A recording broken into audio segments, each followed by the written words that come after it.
The floor of the Black Gate was carpeted in the dead.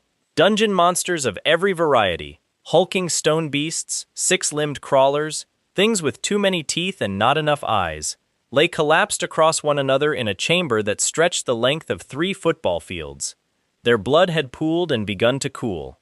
Sulfur hung so thick in the air that the support drone cameras stationed near the gate's mouth were already registering toxic readings.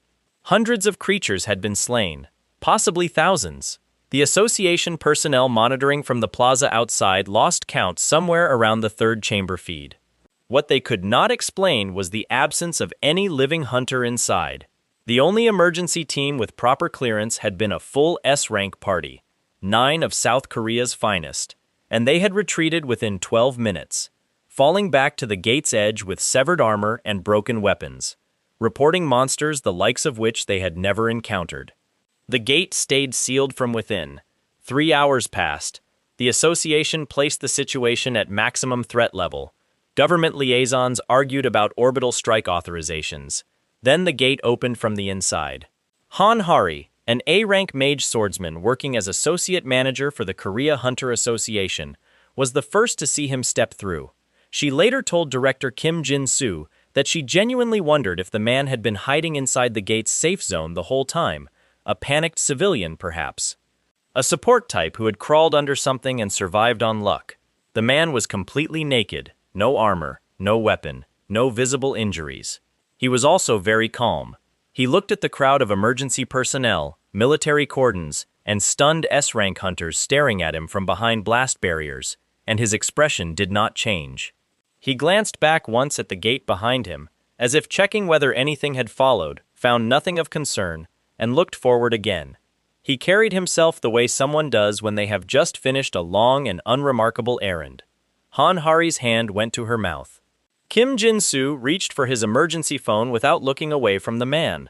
Somewhere behind the barriers, an S-rank hunter named Park, the same man who had led the retreat 12 minutes in, watched the interior camera feeds still playing on the tactical screens. Chamber after chamber. Every monster, dead. No traps sprung.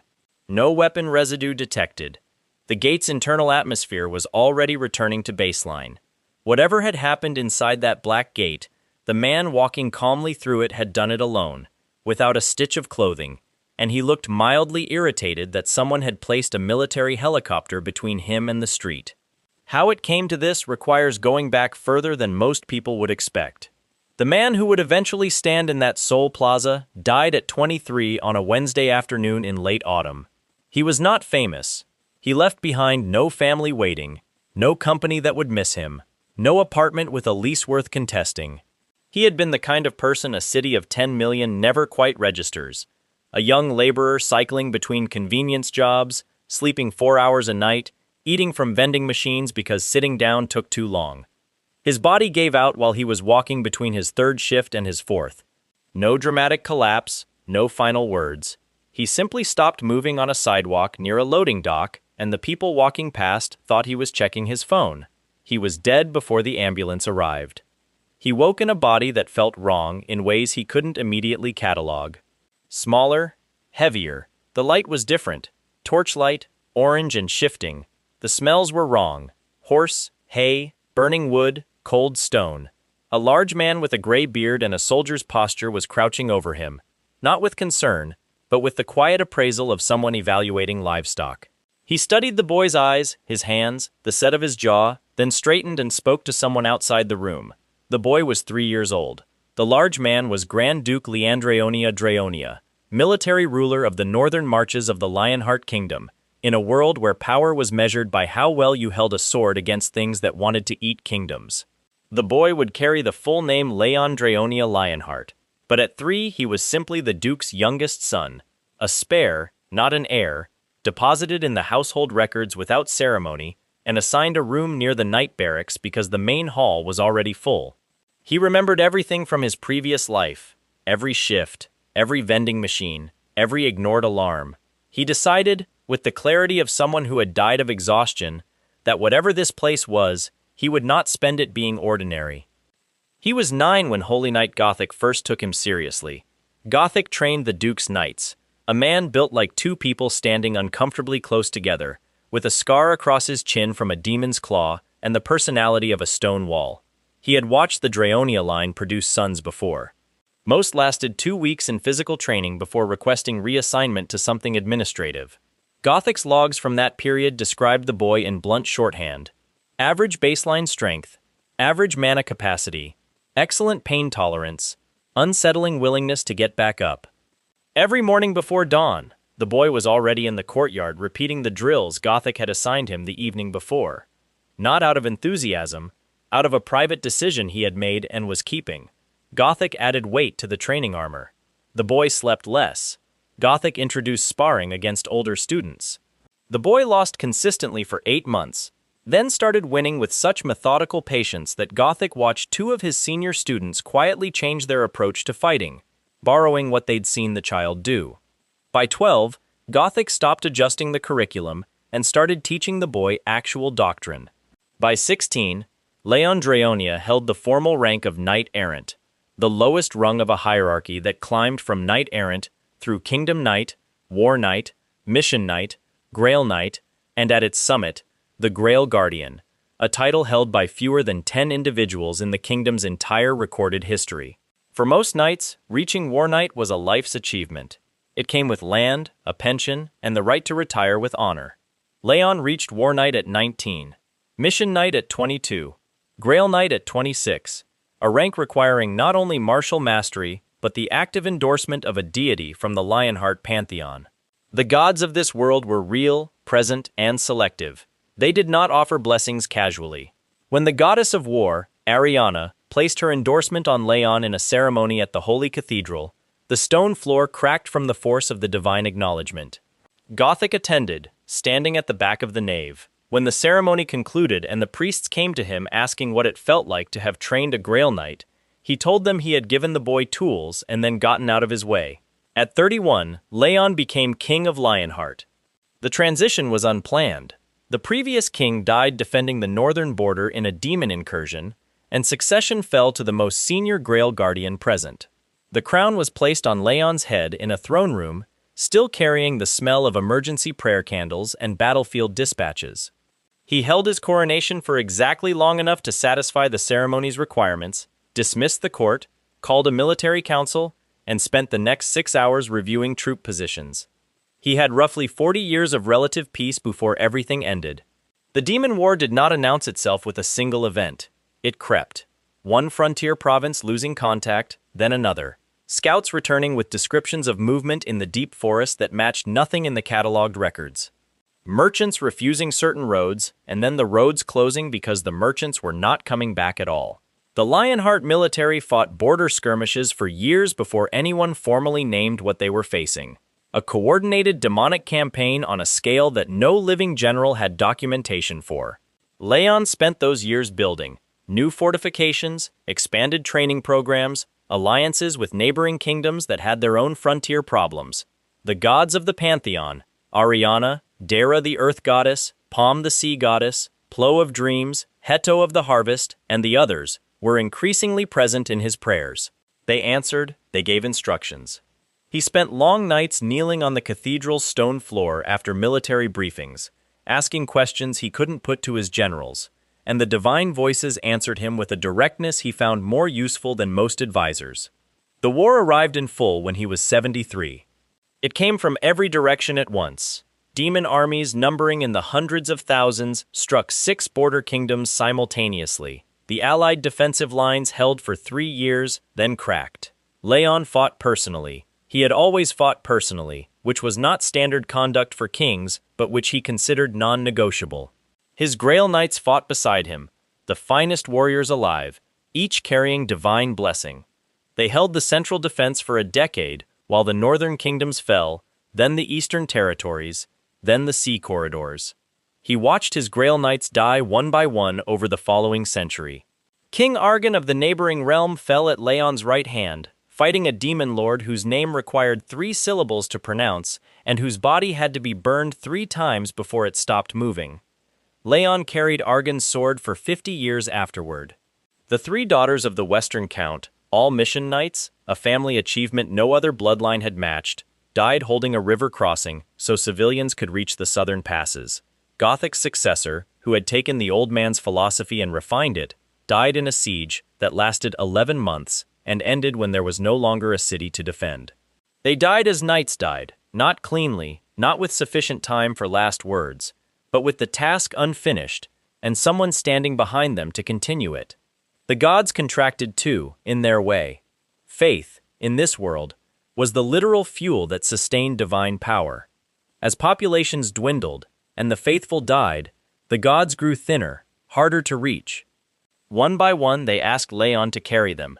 Not metaphorically, they compressed themselves into divine essences and entered his chest, his heart specifically, which the Lionheart pantheon had always regarded as the most honest part of a human body. Ariana was first, her warmth settling behind his sternum like a coal that never cooled, then Dara.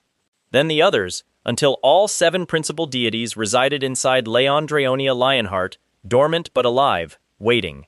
He fought alone for 180 years after the last human kingdom fell. Sit with that. 180 years. The world had no living humans, no standing structures, no farmland, no roads that hadn't been consumed by something. Just demon settlements and demon armies and one immortal holy night king moving through the wreckage in armor, repaired so many times it barely resembled its original design, carrying 7 gods in his chest and the accumulated grief of everyone he had watched die. He killed demons. He killed demon lords. He killed archdemons with names that had required entire armies to face. He pursued species. The demonic factions of that world eventually stopped sending organized forces against him and tried simply staying away from wherever he was, which was not entirely effective, because he always found them eventually. By the time the last significant demonic force was dead and the world itself was depleted past recovery, Leon had nothing left to defend. He stood in the ruins of the holy cathedral, its walls long gone, its roof collapsed, its altar stones somehow still upright, and he stayed there for 17 years. Leaving felt like admitting something he was not ready to admit. Then a black gate opened 60 meters away. A black gate, in the terminology of modern Earth's Hunter Association classification system, represents the highest possible threat level. The color ranking runs from blue at the lowest through green, yellow, orange, red, and finally black. A gate that, left uncleaned, generates enough monster density to realistically destroy a major city. In 40 years since gates first appeared on Earth, no black gate had been fully cleared by a hunter team. Standard protocol involved military quarantine and civilian evacuation across a minimum 20-kilometer radius, while international associations debated resource allocation. The black gate that opened in Gangnam, Seoul, on a Tuesday morning in November did not wait for evacuation to complete. Leon had walked through it from the other side. He spent 3 weeks inside, moving methodically from the deepest chambers upward, clearing every creature he encountered with the steady patience of someone who viewed this as maintenance rather than combat. The monsters inside the gate were, by Earth's S-rank classification standards, catastrophically dangerous. By his personal standards, they required sustained attention and not much else. He cleared them the way a traveler clears overgrown brush from a path, steadily, without injury, without particular drama. He emerged into Seoul's November sunlight, into a plaza surrounded by military cordons and blast barriers, into a world that smelled startlingly like the Earth he had left at 23, diesel, cold asphalt, fast food from somewhere to the west. He stood at the gate's threshold and assessed the crowd of uniformed personnel, the helicopter, the surveillance drones, and the very frightened S-rank hunters behind their barriers. Then he looked down at himself and registered, with mild irritation, that his armor had disintegrated. Something about transitioning between dimensional layers had stripped materials bonded to the other world's magical framework. He was entirely without clothing. He was not embarrassed. He had been a king. He had endured things considerably more undignified than the absence of clothing. Hanhari had her hand at her mouth. Kim Jin-soo was reaching for his phone without looking away from the gate. Leon surveyed the situation with the expression of someone cataloging a new territory for administrative purposes. Then he spoke, in archaic Korean that the real-time translation unit struggled with for 3 full seconds before settling on an approximation, and said that whoever was in charge of this situation should come forward immediately. He had matters to discuss. and he would prefer not to stand in a public square without garments longer than was strictly necessary. Hanhari, to her credit, was the one who stepped forward. She approached with her association badge displayed and her voice professional, and asked him to accept emergency clothing from the response team while they completed identification protocol. He looked at her badge. He looked at her. He asked, with complete seriousness, whether she held a noble rank. She told him she was an associate manager of the Korea Hunter Association. He considered this briefly, then accepted the emergency foil blanket a medic was holding toward him. He wrapped it around himself with the dignity of someone receiving robes, not a first aid sheet, and turned his full attention to her. The medical team that attempted a power scan reported afterward that their equipment returned impossible readings. Indices beyond measurement range, multiple overlapping energy signatures in his chest cavity that the scanner kept trying to classify and kept failing. One medic quietly saved a screenshot. Her supervisor looked at it for a long time without speaking. Hanhari conducted the initial interview herself. The man provided his name and rank with precision, but no resident registration number, no guild affiliation, no hunter license, and no emergency contact. When she asked where he was from, he said, "The Lionheart Kingdom, Northern Marches, former Eastern Continent." When she asked how he had entered the Black Gate, he said he had come through the gate that connected to where he had been. When she pressed him further, he told her politely but without elaboration that the details required significant background context, and he was currently more concerned with where he would be sleeping tonight. She asked if he had family in the area. He said no. His family had been dead for over 200 years. Kim Jin-soo, watching from 15 meters away, received a text from the government liaison asking for an initial threat assessment. He typed back, "Unclear, possibly catastrophic," deleted it. Typed, "Monitoring situation," deleted that too. Put his phone away. The association's emergency shelter did not, as Leon made clear within 40 minutes of arrival, constitute appropriate accommodation.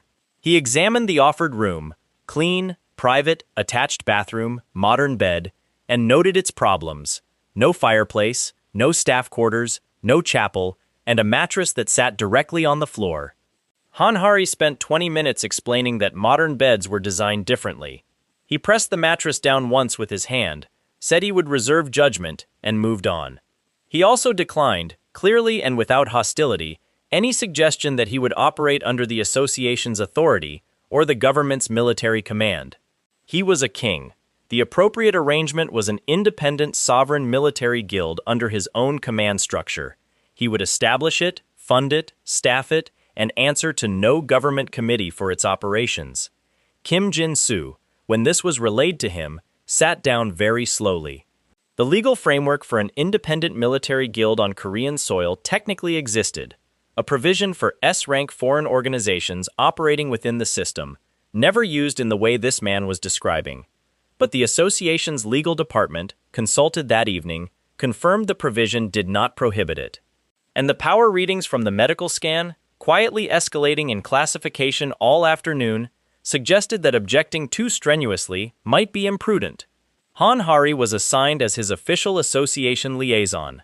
She was not asked whether she wanted the assignment. Leon reviewed her record thoroughly. A rank, mage swordsman, efficient, 4 years with the association, no formal divine training, and determined she would do. He told her this directly. She took a slow breath, reminded herself she was a professional, and asked what he needed first.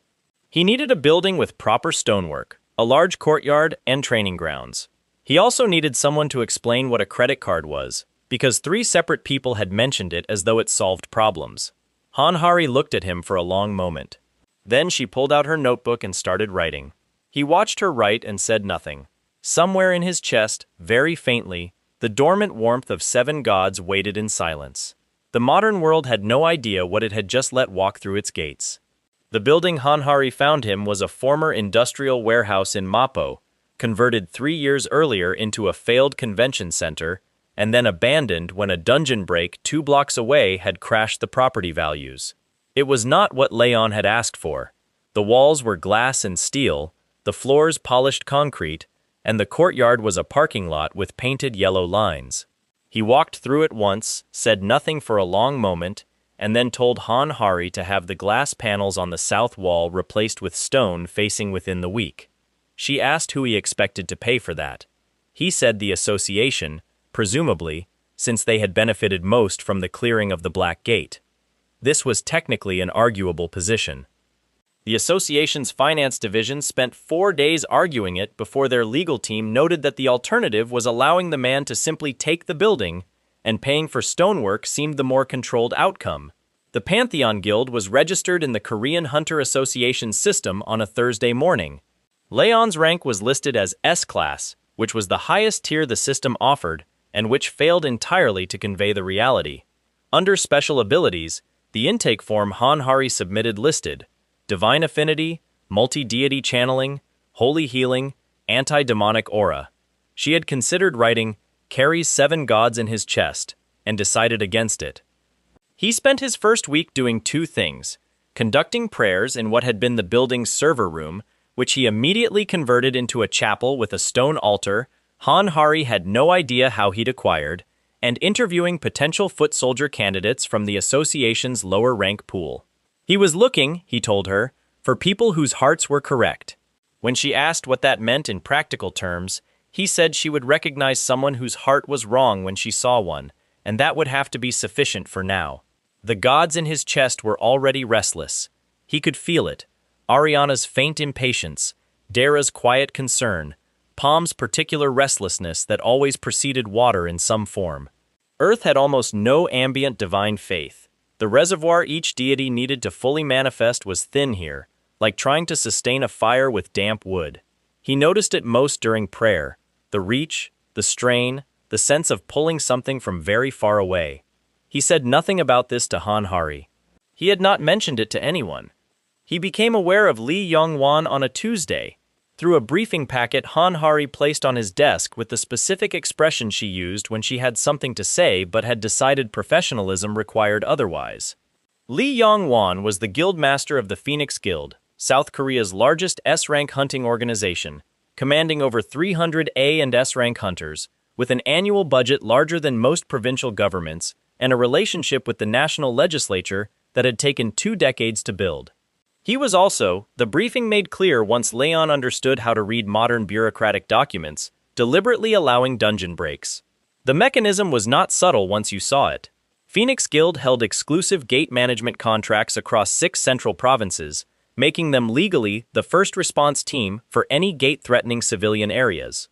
Lee Yong-won had noticed some years back that the government's willingness to negotiate tax concessions rose in direct proportion to public panic during dungeon events. Well-timed delays, a logistics problem here, an equipment certification issue there, could be worth hundreds of millions in regulatory relief.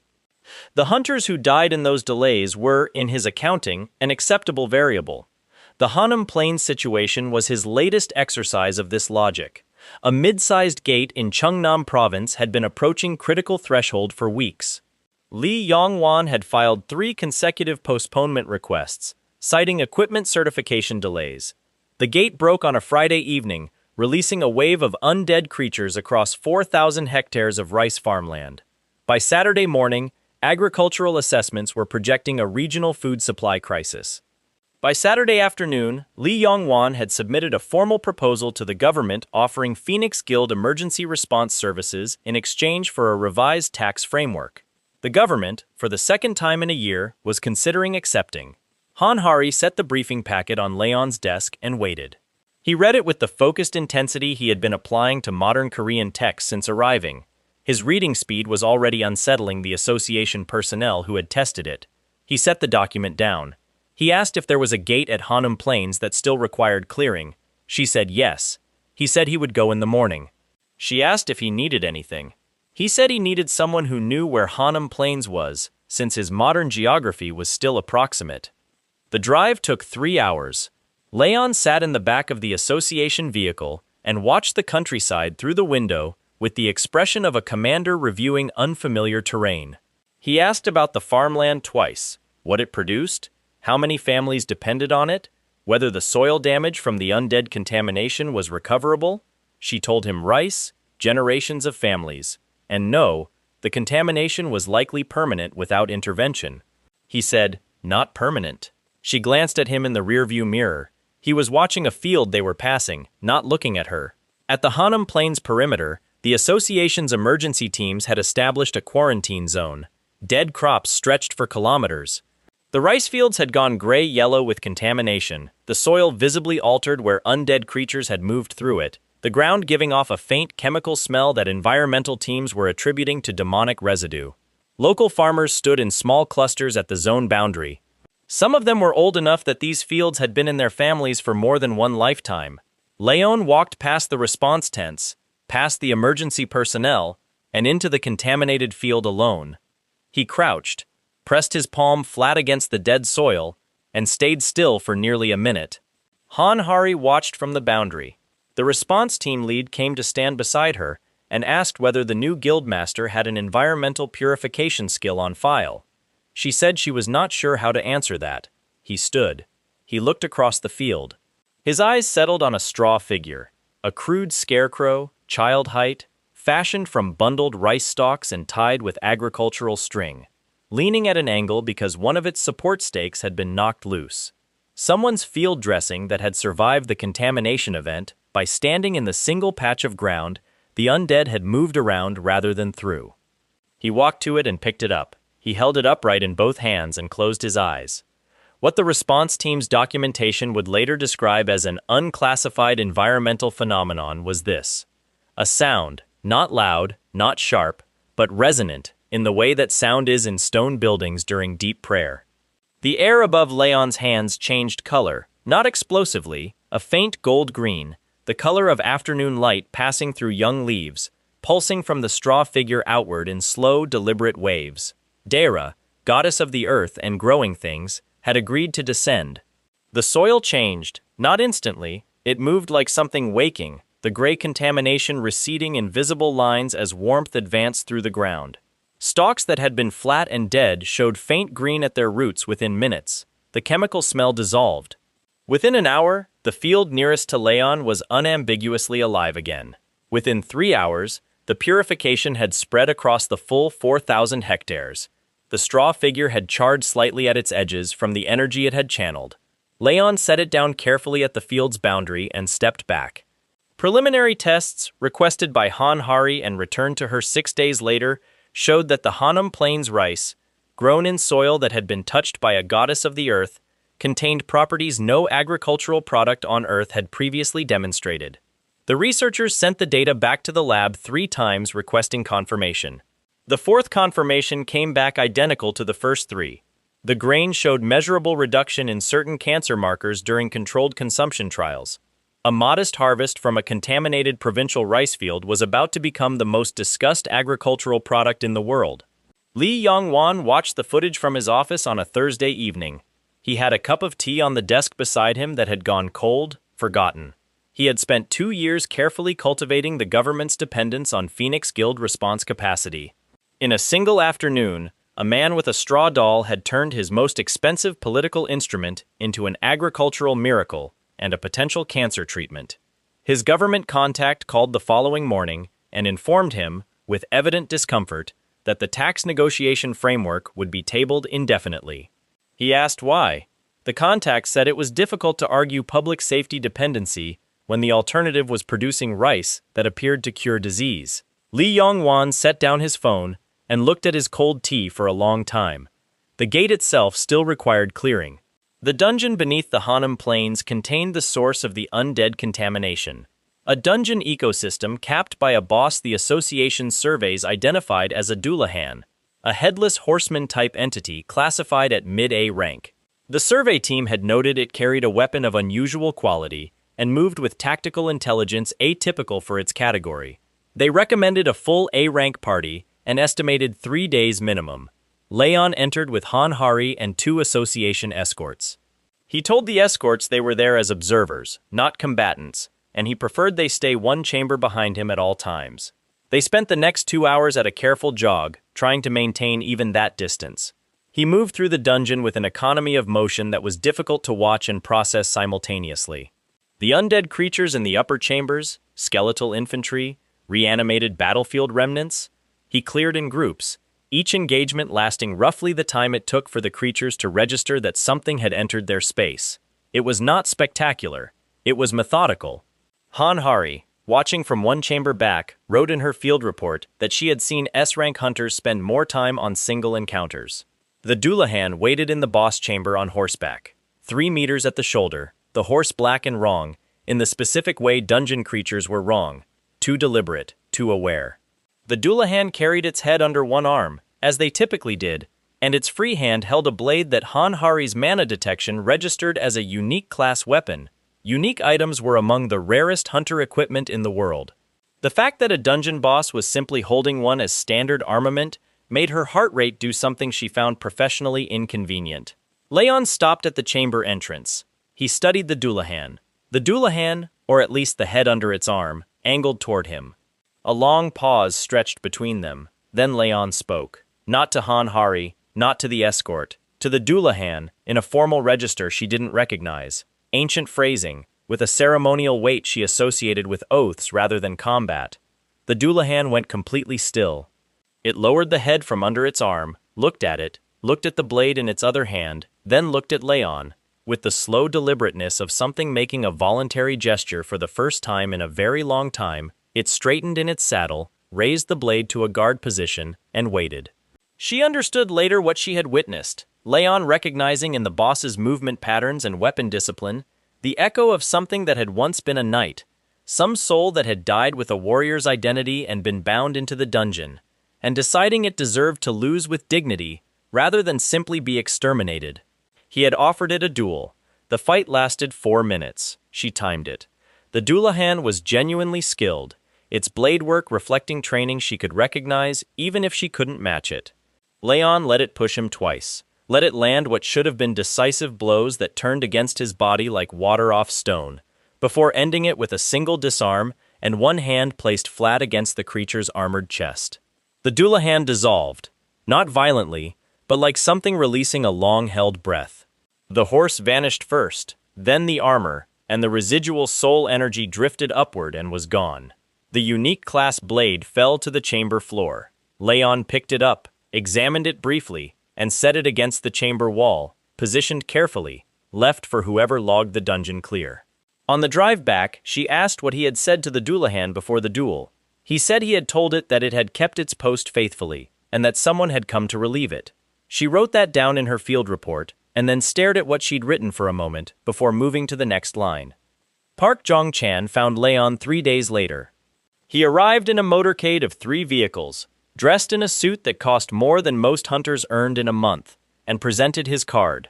Director of Strategy, Dujong Group, one of the largest corporate conglomerates in South Korea, to Mrs. Oh, the receptionist Han Hari had hired from a hotel lobby background, who handled everything Leon requested, with a composure that suggested she had encountered difficult people before and found them manageable. Mrs. O brought the card to Han Hari. Han Hari brought it to Leon. He was in the chapel. He looked at the card. He asked who Dujong Group was. She explained. A corporation, resource development, weapons manufacturing, exclusive contracts with the association's top-tier guilds. The Hanam Plains miracle had attracted their attention, specifically the blessed rice, and the commercial possibilities surrounding it. He said Park Jong-chan could come in. The meeting took place in what had been the building's executive conference room, furnished now with a long wooden table and chairs Han Hari suspected Leon had sourced from a medieval-themed restaurant because they were the closest available approximation to what he considered appropriate seating. Park Jong-chan sat across the table with 2 assistants flanking him and a bodyguard near the door. One of the assistants held a briefcase across his knees. Park Jong-chan explained, with practiced warmth, that Dujong Group had been deeply inspired by the Pantheon Guild's achievement at Hanam Plains. He outlined their interest in a partnership, commercializing the purified agricultural output, developing a proprietary replication framework, potentially registering elements of the divine purification methodology as intellectual property under Korean and international law. He placed a document on the table. He smiled. He mentioned a number that Han Hari registered as very large. Leon looked at the document without picking it up. He asked Park Jong-chan what registering the divine purification method as intellectual property meant in practice. Park Jong-chan explained, carefully, in the tone of someone translating a concept for an unfamiliar audience, that it would allow Dujong Group to be the exclusive commercial entity through which divine blessing services were offered, with all applications flowing through their licensing framework. A short silence settled over the table. Leon said, "You are describing a structure by which a company would own the right to sell divine grace." Park Jong-chan said he would not have chosen quite those words, but the underlying... He stopped, because Leon had looked at the briefcase and asked, with genuine curiosity, what was inside it. The assistant, slightly thrown, opened it. On custom foam padding sat a sword in a presentation sheath, its handle wrapped in gold-inlaid leather, its crossguard engraved with the Dujong corporate mark. Park Jong-chan explained it was a gesture of good faith. Dawn, a unique class blade commissioned specifically for this meeting, valued at a sum Han Hari didn't catch because she was already watching Leon's face. He stood up from the table. He went to the corner of the room and picked up an ancient blade he'd been keeping propped against the wall since moving in. No ceremony to the way it was stored, just leaning there like something waiting to be put away properly. It was a dull, dark metal, the dark of age and hard use, with no crossguard and a grip worn completely smooth by centuries of hands. It looked like something pulled from historical storage and forgotten. He carried it back to the table and looked at Dawn in its foam casing. He said very evenly that he would demonstrate what equipment carrying genuine divine quality actually was. He touched the ancient blade to Dawn. Dawn shattered. The entire sword fractured from the contact point outward in a single clear note, like a bell struck wrong. The pieces settled into the foam in fragments. The gold inlay split along with the metal, the handle fell separately, the engraved crossguard landed in two pieces on opposite sides of the case. Park Jong-chan did not move. One of his assistants had pushed his chair back 6 inches without appearing to decide to do so. Leon set the ancient blade against the wall and returned to his seat. He said he had understood their proposal, and the answer was no, on grounds that divine grace was not a commodity, and the suggestion that it could be converted into one was not a misunderstanding he was willing to spend further time discussing. He said Park Jong-chan was welcome to take the remains of his sword, though he doubted any craftsman would find the fragments useful. He said they could leave. Park Jong-chan gathered the briefcase with hands that were not entirely steady, stood, and left with his entourage in a silence that lasted all the way to the motorcade. Han Hari waited until she heard the vehicles clear the gate. Then she looked at the foam casing. They hadn't taken it. The fragments of Dawn were still arranged neatly in their custom-cut padding, a unique class weapon that had cost more than her annual salary, destroyed by a training implement touching it, and then at the ancient blade leaning against the wall, carrying not a single mark from the contact. She asked, choosing her words, what that blade actually was. He said it was his training sword, the one Gothic had given him when he was 12. She stood there for a moment. Then she sat down. He was already looking at the foot soldier candidate list she had given him that morning, tracing names with one finger.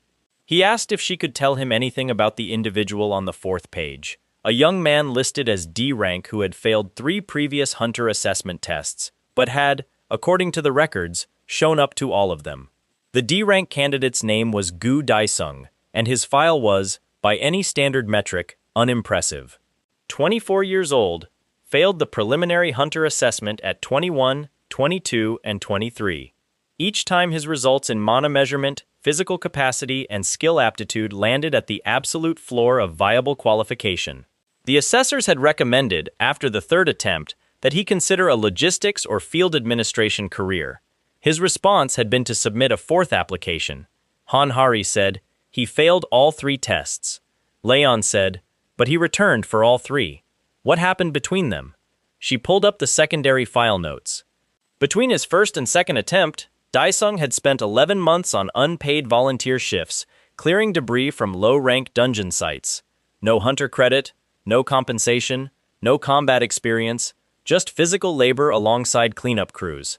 Between his 2nd and 3rd, he had studied under a retired army trainer using medieval conditioning texts. Between his 3rd and 4th, he had begun standing perimeter security at active gates without a license to enter them, watching the hunters who came back alive and noting what they did differently from the ones who didn't. Leon said, have him come tomorrow morning. He arrived at 6. The courtyard lights were still on. Leon was already there, running through a sword form empty-handed, that Daisung later told Han Hari was the most frightening thing he had ever watched a person do. Leon stopped, looked the young man up and down once, and told him to show his stance. Daisung assumed a combat position, technically competent, practiced, but carrying the slight over-preparation of someone who had learned from books rather than from someone hitting back. Leon walked around him, made 3 adjustments without commentary, and said, "Come back tomorrow at the same time. Bring nothing." That was the interview. The training program that followed had no formal name. The recruits, eventually 8 of them, drawn from the association's D and C rank candidate pools, selected on criteria that baffled the evaluation department, called it steel skin between themselves, and not with warmth. 5 hours daily, beginning before sunrise.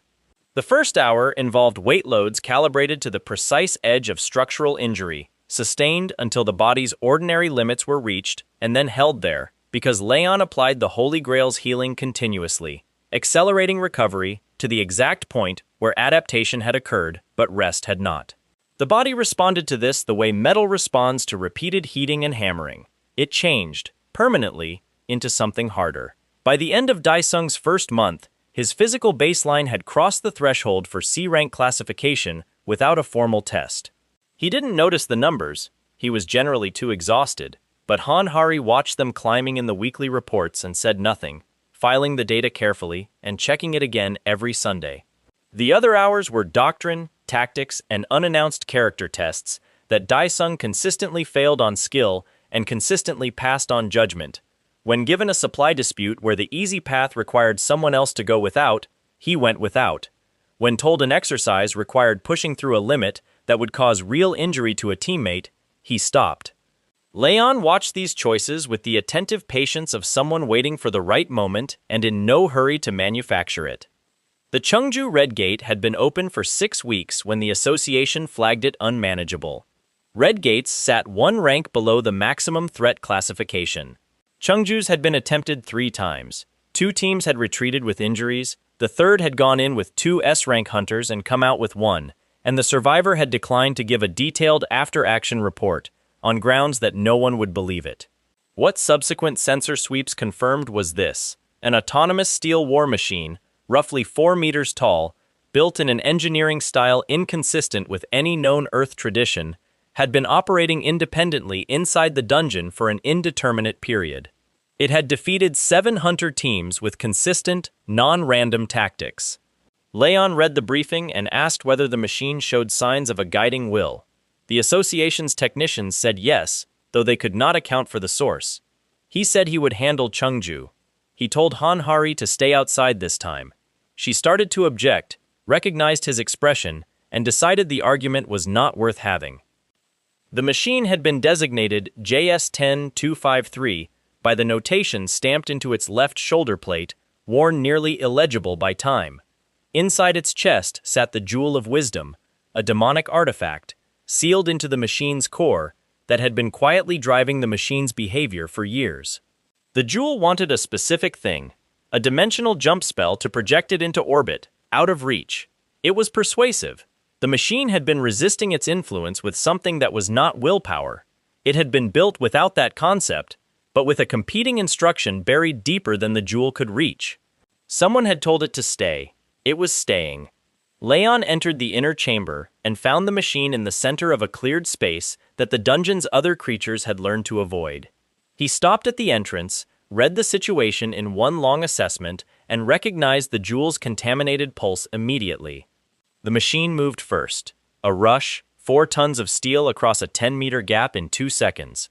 Overhead strike with enough force to flatten the chamber floor. He stepped inside the arc and struck back. The fight ran longer than the Dullahan duel. Constructed things had no pain response, no fatigue curve, no moment of hesitation. He let the machine drive him back twice, reading the distinction between what the Jewel's influence looked like in the machine's choices and what something underneath was doing separately. There was a gap between them, small but consistent. He found it on the 8th exchange and adjusted his positioning accordingly. The machine's final strike came with full force and landed on empty space, because he was already inside it, one hand pressed against the corrupted Jewel. Divine light entered it and broke it from within. The jewel shattered. Something in the fractured gem screamed once, thinly, and was gone before the sound fully formed. What remained was silence and fragments, and the machine, motionless, standing in the chamber with the broken cavity where the jewel had been. Leon held his palm against the machine's chest for a moment. Then he pressed his ear to its side and listened. He stayed that way for nearly a full minute. He stepped back and said quietly that whoever had given this machine its last instruction had cared enough to make it last. He said the machine had kept its post faithfully.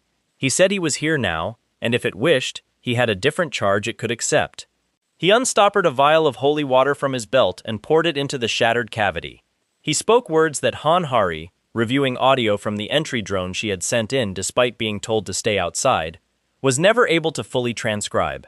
Ariana's light, genuine divine warmth filled the machine from the inside.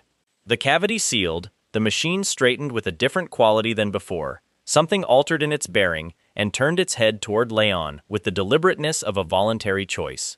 Leon said, "I name you Knight Templar of the Lionheart Pantheon, number 10,253. Rise." The machine rose. What Han Hari did not learn until much later was the source of the original instruction, the command buried deeper than the jewel's corruption. A girl, 8 years old, caught inside the dungeon when the gate formed around her neighborhood. She had ordered the only available guardian to protect her block until someone came. She had died of cold before anyone came. The machine had kept the order for 11 years, defending a radius of buildings that no longer existed, refusing to leave because leaving had not been part of what she asked.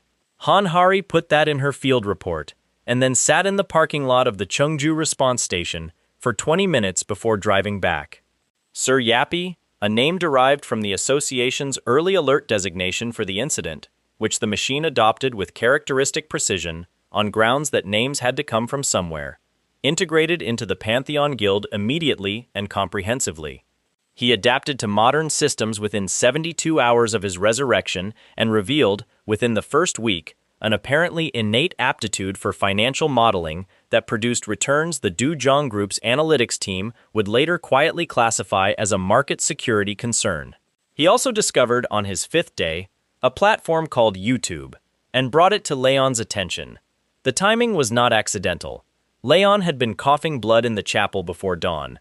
Not in front of anyone, not dramatically. Han Hari had walked in on it twice, been told it was nothing, and spent a week reviewing everything she understood about sustained divine channeling on a low-faith world before arriving at the obvious conclusion: he was paying for every miracle with his own body. Earth's ambient faith was nearly absent. The gods in his chest needed believers the way fire needed air, and without that supply, every time he drew on them, the deficit came from somewhere biological. Sir Yappy's channel proposal was this: broadcast live prayer in 104 languages. Document every miracle in full, let the world see the gods functioning. The global faith market, he noted, was currently underserved by verifiable divine events. The channel launched on a Thursday. By month's end, 7 million subscribers across 104 languages, with real-time divine translation that professional linguists found professionally destabilizing. The coughing stopped within 6 weeks. Faith, it turned out, scaled well. The Samjeon Station gate was yellow-ranked, moderate threat, manageable for organized B-rank response. Except the dungeon had skewed heavily toward orcs, and Leon's particular history with orcs was something Han Hari learned about on the drive over, when she mentioned the species composition and watched his expression change into something she had not seen before. She asked carefully about the history. He said orcs had consumed 2 of his outer provinces and their populations. He said this in the flat tone of someone reporting old weather. She did not ask more. He ran the engagement as a training exercise, describing his choices aloud to the trainees as he made them, in the manner of a field commander briefing squires in real time. The explanation of orcish tactical doctrine was thorough and delivered while systematically dismantling a raiding formation that would have constituted a serious emergency for any standard response team. The gate's boss was an avatar of the orc god Grakar, enough genuine divine force that the trainees felt the presence before they saw the creature. 4 minutes. Then the river the orc camp had contaminated was clean, and they walked out. Daisung, leaving the gate, looked at his own hands for a moment. He looked at Leon walking ahead of him, already reading the next briefing document, and then back at his hands. He kept walking. The fluctuating gate in Gangwon province had been quarantined for 8 months. Survey teams had retrieved contradictory data across 3 attempts: extreme temperature variance, spatial inconsistency between visits, time dilation in certain chambers. 2 survey members had reported vivid impressions of medieval architecture that subsequent visits found no evidence of. Leon told Han Hari, before entering, that the gate contained a remnant sovereign space, the dimensional echo of a kingdom consumed by a dungeon event, still partially manifesting inside the threshold. He said this as though explaining something everyone already knew. She wrote it down carefully and did not ask how he knew. Inside, the Sparrow Kingdom was intact in the way a portrait is intact. Everything present, nothing moving forward. Stone streets, a castle, guards in livery, a market, and people cycling through patterns on a long, invisible loop. A vendor made the same left-hand gesture every 12 minutes. A shift change at the castle gate recurred on a rhythm that had not varied. The court was infiltrated. He identified the compromised officials within 3 conversations. A particular flatness behind their performed warmth, the eyes staying still while the face moved. He said nothing yet. He gathered the full court in the Great Hall the following morning under the stated pretext of a formal military review, lit a sacred fire in the central brazier, and announced it as a purification rite required by ancient doctrine before any inspection. He said the fire would harm no one with a clean soul. He said everyone was expected to pass through it. Those with clean souls walked through flame that warmed the room without touching them. 3 court officials, ranking advisors, trusted figures who had stood at Beatrice's side for what felt like years, burned before they reached the flame, not slowly. The sacred fire found what they actually were and consumed it entirely, and what remained was not enough to leave behind.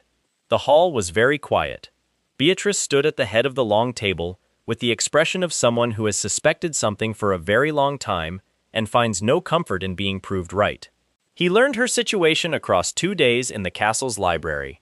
The gate had sealed around the Sparrow Kingdom during a demonic incursion a century prior. The corruption had already been inside the court when the gate closed.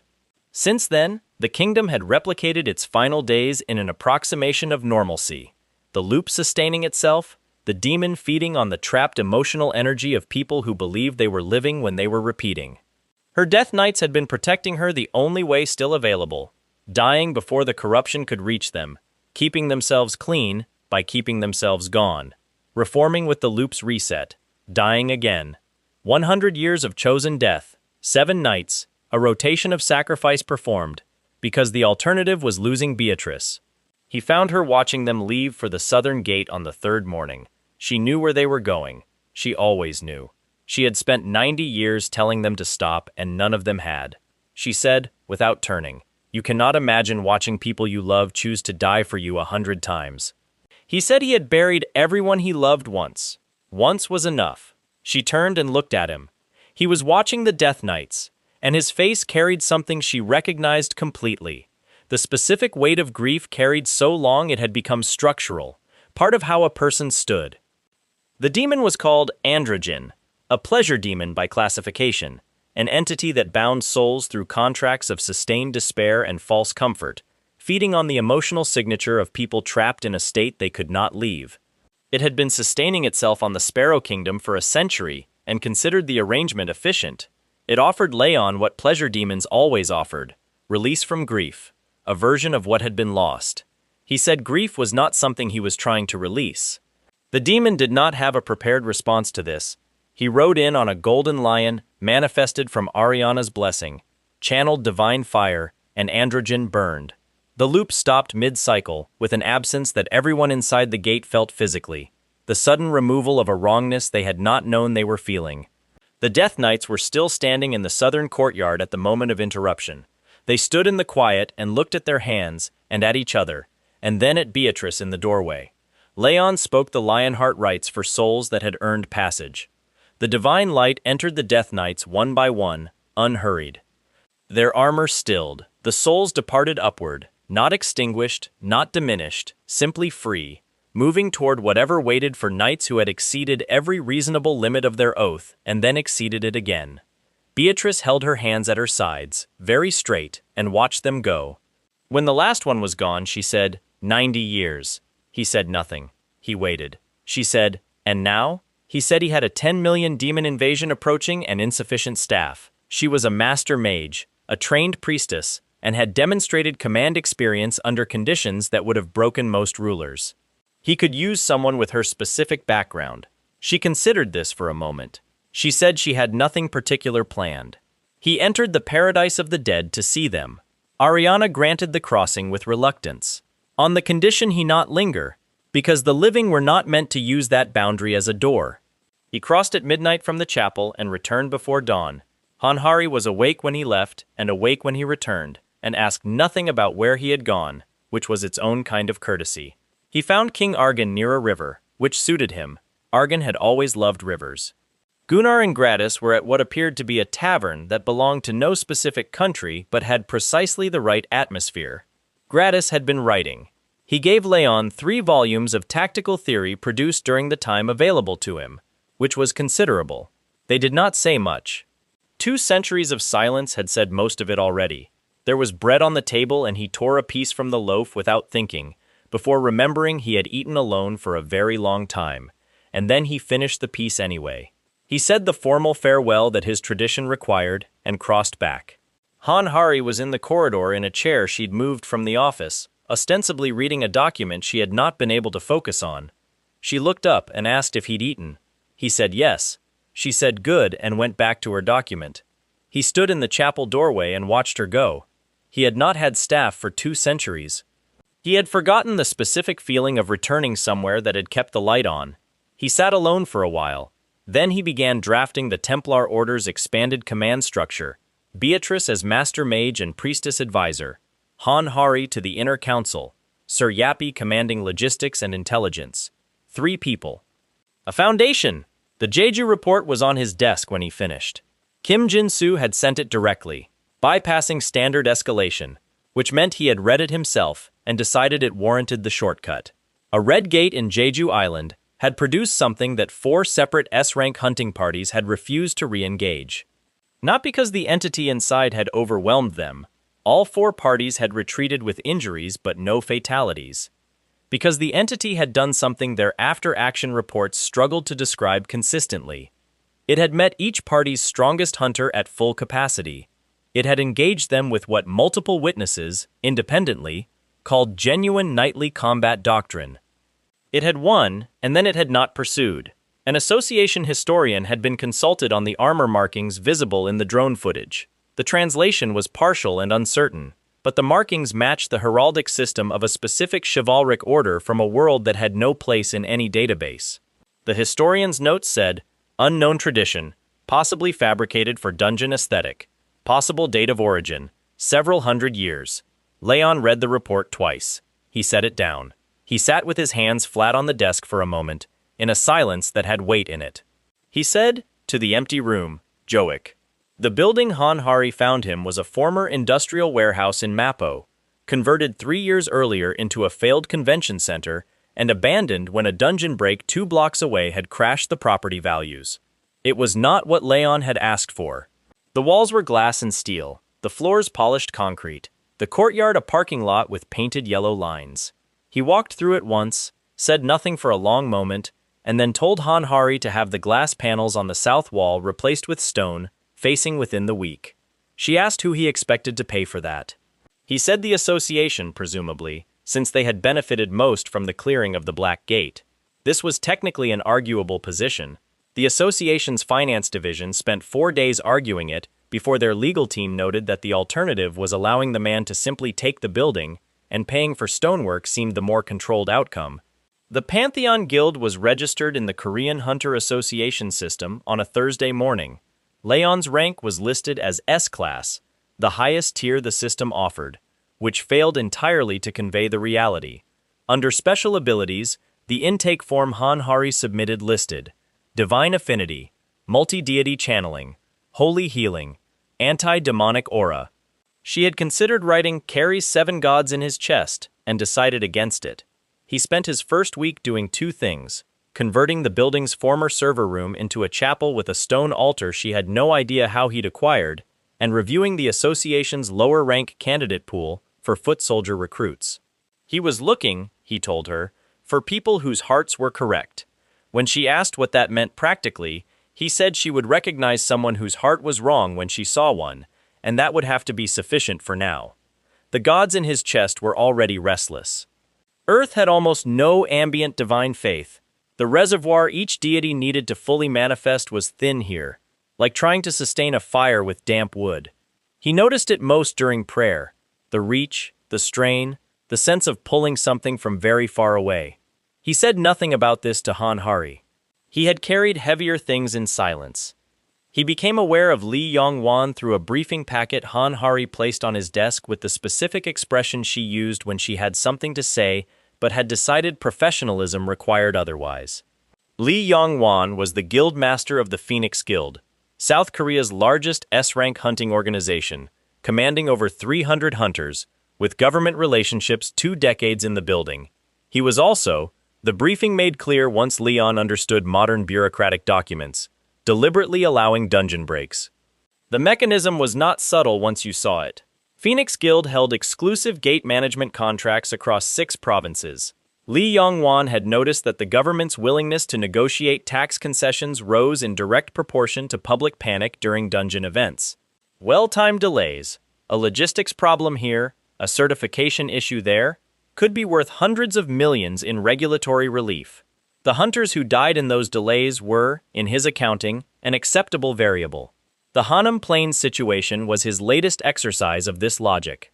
A mid-sized gate in Chungnam province had been approaching critical threshold for weeks. 3 consecutive postponement filings, each citing equipment certification. The gate broke on a Friday evening, releasing undead across 4,000 hectares of rice farmland. By Saturday afternoon, Li Yongwan had submitted a formal proposal to the government, offering emergency response in exchange for a revised tax framework. Han Hari set the briefing packet on Leon's desk. He read it. He asked if the gate still required clearing. She said yes. He said he would go in the morning. The drive took 3 hours. Leon sat in the back of the association vehicle and watched the countryside with the focused attention of a commander reviewing unfamiliar terrain. He asked about the farmland twice, what it produced, how many families depended on it, whether the soil damage was recoverable. She told him rice, generations of families, and no, the contamination from undead passage was likely permanent. He said, not permanent. She glanced at him. He was watching a passing field, not looking at her. The contaminated plains stretched gray-yellow for kilometers. Dead crops. Soil visibly altered where the undead had moved through it, giving off a faint chemical smell that environmental teams were attributing to demonic residue. Local farmers stood in clusters at the quarantine boundary, some of them old enough that these fields had been in their families for more than one lifetime. Leon walked past the response tents and into the contaminated field alone. He crouched, pressed his palm flat against the dead soil, and stayed still for nearly a minute. Han Hari watched from the boundary. He stood. His gaze moved across the field and settled on a straw scarecrow, crude, child height, fashioned from bundled rice stalks, leaning at an angle because one support stake had been knocked loose. It had survived the contamination event by standing in the single patch of ground the undead had moved around rather than through. He walked to it and picked it up. He held it upright in both hands and closed his eyes. The sound that followed was not loud, resonant in the way sound is inside stone buildings during deep prayer, a frequency the air carried rather than projected. The light above his hands shifted, gold-green, the color of afternoon through young leaves, pulsing from the straw figure outward in slow, deliberate waves. Dara, goddess of the earth and growing things, had agreed to descend. The soil changed. The gray contamination receded in visible lines as warmth advanced through the ground. Within an hour, the field nearest to Leon was unambiguously alive. Within 3 hours, purification had spread across the full 4,000 hectares. Preliminary tests returned 6 days later showed that the Hanam Plains rice, grown in soil touched by an earth goddess, contained properties no agricultural product on Earth had demonstrated. Researchers sent the data back 3 times requesting confirmation. The 4th confirmation was identical to the first 3, measurable reduction in certain cancer markers during controlled consumption trials. Li Yongwan watched the footage from his office on a Thursday evening. His tea had gone cold beside him, forgotten. He had spent 2 years cultivating the government's dependence on Phoenix Guild response capacity. A man with a straw doll had turned his most expensive political instrument into a cancer treatment. His government contact called the following morning and informed him that the tax negotiation framework would be tabled indefinitely. He asked why. The contact said it was difficult to argue public safety dependency when the alternative was producing rice that appeared to cure disease. Lee Yong-won set down his phone and sat with that for a very long time. The dungeon itself still required clearing. The Dullahan boss inside moved with tactical intelligence atypical for its classification, carrying a unique class blade. The survey team recommended a full A-rank party. Leon entered with Han Hari and 2 observers he told to stay 1 chamber behind. He moved through the upper chambers with an economy of motion that was difficult to watch and process simultaneously, each engagement lasting roughly the time it took the creatures to register something had entered their space. The Dullahan waited in the boss chamber on horseback. 3 meters at the shoulder, the horse black and deliberate in the specific way dungeon creatures were deliberate. The Dullahan held its severed head under one arm. Its free hand carried a blade that Han Hari's mana detection flagged as unique class, rarer than anything she had personally encountered outside sealed vaults. Leon stopped at the chamber entrance and studied it. A long pause stretched between them. Then he spoke. Formal, ceremonial phrasing she associated with oaths rather than combat. The Dullahan went completely still. It looked at the blade in its hand, then at Leon, and with the slow deliberateness of a voluntary gesture, raised the sword to a guard position and waited. She understood later. He had recognized in the creature's movement patterns the echo of a trained warrior, some soul that had died with a knight's identity and been bound into the dungeon, and decided it deserved to lose with dignity. The fight lasted 4 minutes. The Dullahan was genuinely skilled. Leon let it push him twice before ending it with a single disarm and 1 palm placed flat against its breastplate. The creature dissolved, not violently, like something releasing a long-held breath. On the drive back, she asked what he had said before the duel began. He said he had told it that it had kept its post faithfully, and someone had come to relieve it. Park Jong-chan arrived 3 days later in a 3-vehicle motorcade, wearing a suit that cost more than most hunters earned in a month. Director of Strategy, Du Jong Group. The Hanum Plains miracle had attracted their attention, specifically the blessed rice, and the commercial possibilities surrounding it. The meeting took place in the conference room Leon had furnished, with chairs sourced, Han Hari suspected, from a medieval-themed restaurant. Park Jong-chan explained Du Jong Group's interest in commercializing the purified agricultural output and potentially registering elements of the divine purification methodology as intellectual property. He placed a document on the table. He mentioned a very large number. Leon asked what registering the divine purification method as intellectual property meant in practice.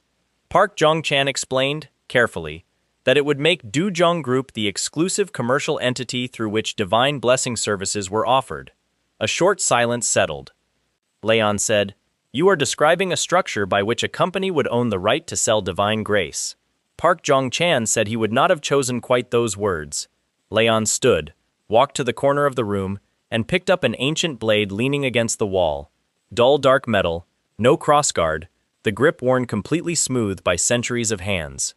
The Dujung assistant had opened the briefcase to reveal their gift, Dawn, a commissioned unique class sword on custom foam padding, gold inlaid handle, corporate crest engraved on the crossguard.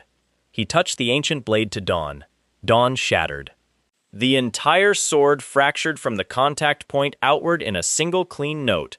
Gold inlay split with the metal. The handle fell separately. The engraved crossguard landed in 2 pieces on opposite sides of the case. Park Jong-chan did not move. One of his assistants had pushed his chair back 6 inches without deciding to. Leon returned to his seat and said the answer was no. Divine grace was not a commodity, and the suggestion that it could be converted into one was not a misunderstanding he was willing to spend further time discussing. He said they were welcome to take the fragments, though he doubted any craftsman would find them useful. They left without the fragments. Han Hari looked at the foam casing, a unique class weapon destroyed by a training implement touching it, then at the ancient blade leaning against the wall without a single mark from the contact. She asked what the blade actually was. He said it was his training sword. Gothic had given it to him at 12. She sat down. The Cheongju Red Gate had defeated 7 hunter teams. An autonomous steel war machine, 4 meters tall, non-human engineering, operating on a standing order it had been keeping for 11 years, waited inside. Leon entered alone. The entity he found had a corrupted jewel of wisdom lodged in its chest, slowly bending its behavior toward the jewel's demands. But something deeper than the jewel's reach had kept the machine in place. A child's final instruction to protect her block until someone came. She had died before anyone came. The machine had stayed regardless. He fought the machine through 8 exchanges, reading the gap between what the jewel's influence looked like and what the machine's original programming was doing separately. He found the gap and stepped inside it, placed his palm against the corrupted jewel, and let divine light break it from within. The jewel shattered. The scream it produced lasted less than a second. He pressed his ear against the machine's chest afterward and listened for a long moment. Then he poured holy water into the shattered cavity and spoke the naming rite. Not the formal designation, not the association's identifier, but the Templar initiation words he had spoken over every knight he had ever raised. The machine rose as Knight Templar 10253, Sir Yappy. He integrated into the guild within 72 hours and revealed an innate aptitude for financial modeling that produced returns Yappy filed under Operational Funding, Standard. He also discovered YouTube on his 5th day and brought it to Leon's attention. Leon had been coughing blood before dawn in the chapel, not in front of anyone, managing the evidence carefully. Han Hari had walked in twice, been told it was nothing, and spent a week reviewing what she understood about sustained divine channeling on a low-faith world. The conclusion was obvious. Every miracle cost him something biological. Yappy's proposal was to broadcast live prayer across 104 languages, document every miracle in full, and let the world see the gods functioning. Faith, he noted, was currently underserved by verifiable divine events. The channel launched on a Thursday. 7 million subscribers within a month. The coughing stopped in 6 weeks. The Red Gate report Kim Jin-soo sent directly, bypassing standard escalation, described an entity in Jeju that 4 S-rank teams had refused to re-engage. Not because it had overwhelmed them, but because it fought with knightly doctrine. It won and did not pursue. An association historian flagged the armor markings as matching a heraldic system from no database on Earth, estimated several hundred years old, filed as fabricated dungeon aesthetic. Leon read the report twice. He put it down and sat very still. He said, to the empty room, Joic. He entered Jeju alone. The first 3 chambers were cleared not by him, but by the dungeon's own ecology. The lower creatures had evacuated the space around Chamber 4 in the specific way that living things arrange themselves around something dominant. The entity stood in the center at parade posture, arms at sides, chin level, the specific formation hold of a knight between orders. The armor was old pewter, dented and repaired, bearing a crest Leon had last seen painted above the Grail Guardian command gate 300 years prior. He stopped 4 meters away. He said, Joic! The armored figure raised its head. A silence opened between them that had weight in it. 2 men who had held the same standards for a century, separated by death and 300 years of distance, standing in a dungeon in a country neither had existed in when they last stood together. Then the entity's hand went to its sword. Leon let it come. The fight was different from everything else in the dungeon campaign because both participants were fully present. Joic fought at Grail Knight standard, not approximating it, performing it precisely, because nothing had eroded the precision. 3 blows landed that would have ended any ordinary engagement. Leon absorbed them and returned through different angles, not trying to finish it, because finishing was not the point. The encounter needed to run. Joic needed to be seen fighting at his level one more time. He ended it by catching the sword arm mid-downswing and holding, not breaking the grip, not disarming, just stopping. Both of them still, he said. I should have come back sooner. The visor lifted. What was behind it had been holding its shape for too long. Joic had died inside a gate with the clearing unfinished, and had kept fighting because leaving an incomplete task was not something he was capable of. 300 years of keeping the order. Leon placed the Holy Grail against the center of Joic's breastplate and spoke the rite for the release of a knight who had completed their service. The armor dissolved. What remained for a moment was an old man standing very straight, with the expression of someone who has put down a weight they had stopped noticing. He reached behind himself without looking and lifted the hammer from his back, a weapon the size of a small person, carrying an individual will encoded in its metal, and placed it in Leon's hands. He said something the perimeter drone did not catch. Leon nodded. Then Joik walked into the remaining chambers. The sounds from them lasted 40 minutes and ended. The gate closed, clean. Hanhari was in the parking area pretending to review documentation when Leon emerged carrying a hammer he had not arrived with. She fell into step beside him. Neither of them spoke on the drive back. Yappy identified the hammer's financial potential within 6 hours of its placement in the main hall atrium. Leon had set it on a low stone plinth with no ceremony. Yappy observed it, ran calculations, and presented a proposal the following morning. The hammer would only move for the genuinely worthy, which was empirically testable, and people of ambition, which included most hunters, would want to try. The attempt could be structured as a guild tithe. Leon said he found that undignified. Yappy said it was less undignified than the current budget shortfall. By the end of the following week, the hammer had funded the Steel Skin program for 6 months. S ranks came in groups and left embarrassed. The more prominent the attempt, the wider the coverage, and the guild's name traveled accordingly. Daisung came on a Thursday morning, early, the atrium empty. He stood in front of the plinth with his arms at his sides. Hanhari saw him from the hallway and stayed very still. He said, to no one in particular, I know I'm not strong enough for this. He reached out anyway, with the gravity of someone who had decided that not trying was the only actual failure available to him. The hammer moved. Not with drama, no light, no sound a person outside would have heard. He lifted it to his shoulder with the steadiness of something that weighed as much for him as it weighed, which was considerable, and held it for a moment. Then he carefully set it back. Hanhari went to find Leon. She told him what had happened. He was quiet for a moment. Then he said, Joik would have liked him, noted in the training record. The ocean gate opened in the Jeju Strait during Hurricane Nabi. Leon requisitioned a vessel and departed into the storm on the first morning. Hanhari was on it. She had been told she was there as observation personnel and was beginning to understand this was what he said when he needed someone present who would not require protection but was not going to be argued into staying behind. The sea in hurricane conditions is not frightening in any abstract sense. It is simply enormous in a way that makes everything human seem like a miscalculation. 15-meter swells, the bow burying and rising, the crew on emergency protocols. He came to her between 2 swells and said he needed a focal point. Sea goddess Palm had been following the ship since they cleared the harbor, typical of Palm, who had opinions about nautical conduct. Calling her down required a human channel. Hanhari's mana signature was the right type. She asked what being the vessel involved. He said she would stand at the bow. She looked at the bow. She asked about the being secured to something part.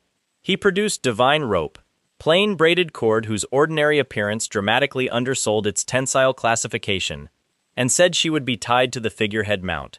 She would be very safe. He said this with complete sincerity. They lashed Hanhari to the ship's prow. The hurricane did not calm. The waves did not lower. What changed was the quality of Palm's attention. The moment the goddess registered the vessel at the bow, the water around the ship began moving differently, shaped, channeled, directing rather than fighting. Warmth moved through Hanhari's hands where they gripped the rope. She understood, with the clarity of something becoming rather than being told, that the goddess was introducing herself. The dungeon's apex was a chaos demon. Rakshar, demon lord of sufficient rank that its presence had been feeding on the hurricane to expand its own power. It had been amplifying the storm for 3 days. Leon reached it through a fight that cost him 2 wounds. The Grail closed before they became critical, which was the difficulty level he had budgeted for. Hanhari split the ocean. This is literal. The Saintess of Palm awoke fully for the first time, and the goddess's authority flowed through her without a contained channel. The water between the ship and the gate site divided, not a parting of an entire sea, but a clean corridor of open air and divine light reaching into the demon's chamber. Leon called divine fire through the opening and burned Rakshar down. He came back up before the water returned. Hanhari was still at the bow, her hands still warm. watching the hurricane dissolve in spiraling bands. She looked at her hands, then at the clearing sky, with an expression her own after-action report would later describe only as adjusting. Leon cut the rope personally with a small blade. He said she had done well. She said she had been tied to a boat. He said, "You were the vessel of a sea goddess and split the ocean." She looked at him. He said these were not in conflict. Yappy updated the organizational chart the following morning without being asked. Han Hari, Saintess of Palm, listed under Inner Council. Park Yong ran the One Brilliance movement from a compound outside Incheon, 12,000 followers, 200 million won in monthly donations, and a theological framework built around demonic parasites that had latched to vulnerable people's life energy and called themselves enlightenment. The parasites were real. The theology was constructed around their demands. Park Yong had made his arrangement with the parasite early enough that he could no longer locate the border between his own thinking and its suggestions. His organization declared Leon a demon. He arrived on a Sunday with Han Hari and 3 trainees and sat through 40 minutes of Park Yong's address to 12,000 people.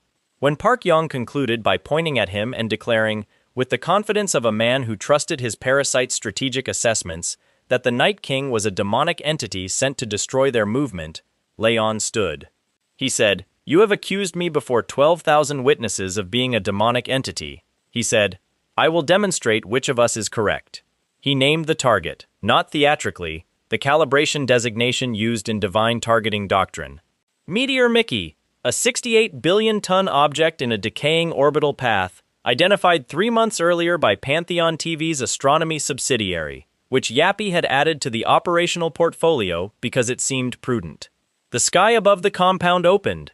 Something fell through the atmosphere with the light of a second sun, visible to every person in every window and in the courtyard, and stopped, approximately 3 meters from Park Yong's face.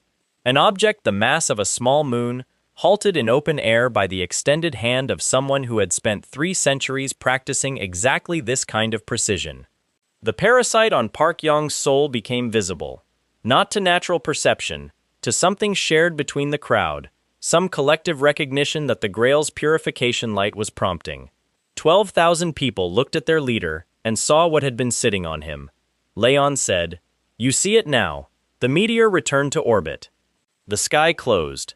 The purification lasted 6 minutes and left Park Yong sitting on the compound floor with the expression of someone who has had several years of decisions explained to them all at once.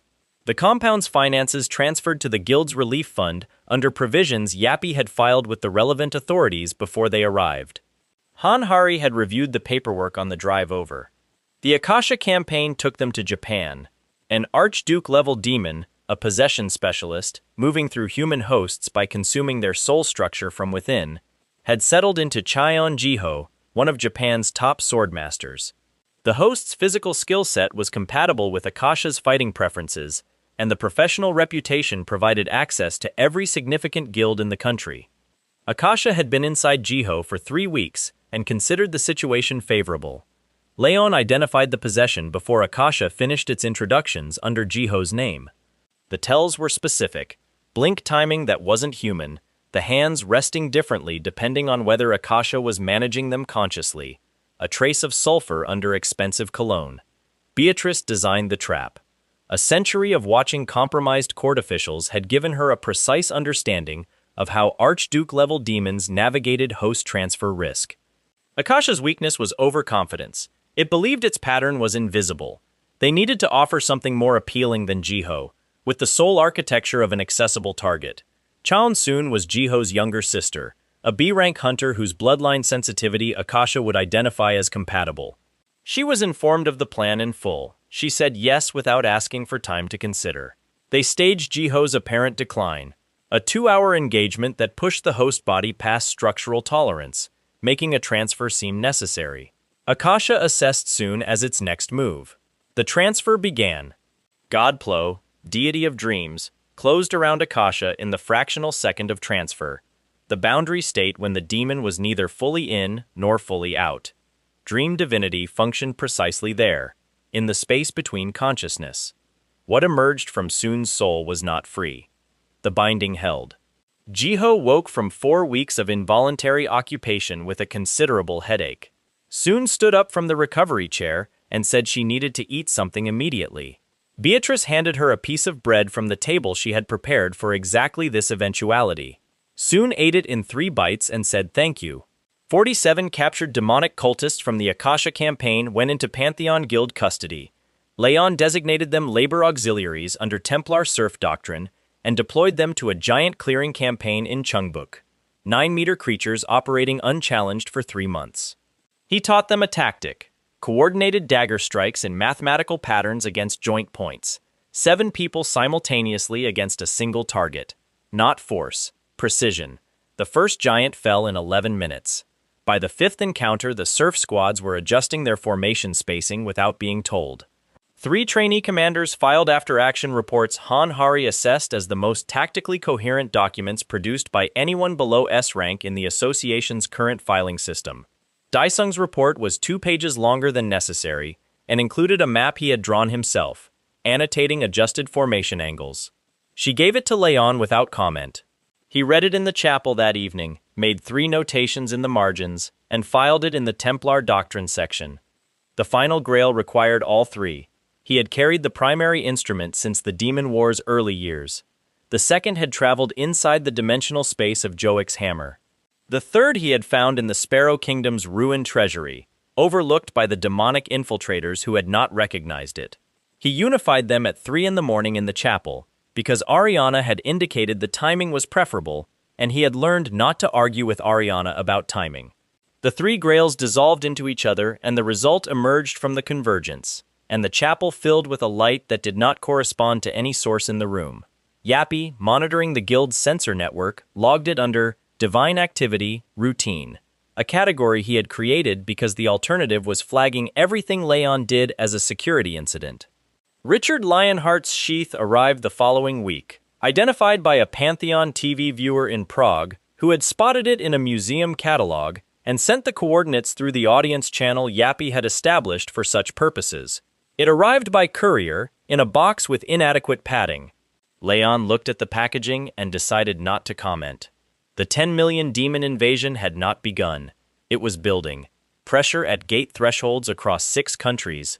Dungeon density shifts the association's analysts attributed to geological factors. Leon had read the same data and knew what it actually was. The Templar Order stood at 31 active members across 3 continents, with a global faith base that Yappy's projections had stopped trying to cap because the growth rate exceeded every initial model. Not sufficient. But building with intention, and the final grail in his hand at last. The UN Human Rights Committee delegation arrived on a Tuesday. 4 representatives, 2 legal advisors, a documentary camera crew. They had filed the investigation 3 weeks prior under the heading Alleged Unlawful Labor Practices and Detention Conditions, Pantheon Guild. The complaint covered 47 individuals held in a labor capacity without legal designation, performing hazardous work without compensation or defined release conditions. Leon received them in the main hall. Mrs. O served tea. He listened to the committee chair's opening statement without interrupting. The chair said, "The Pantheon Guild has detained 47 individuals and is compelling them to perform dangerous labor. This is a violation," Leon said.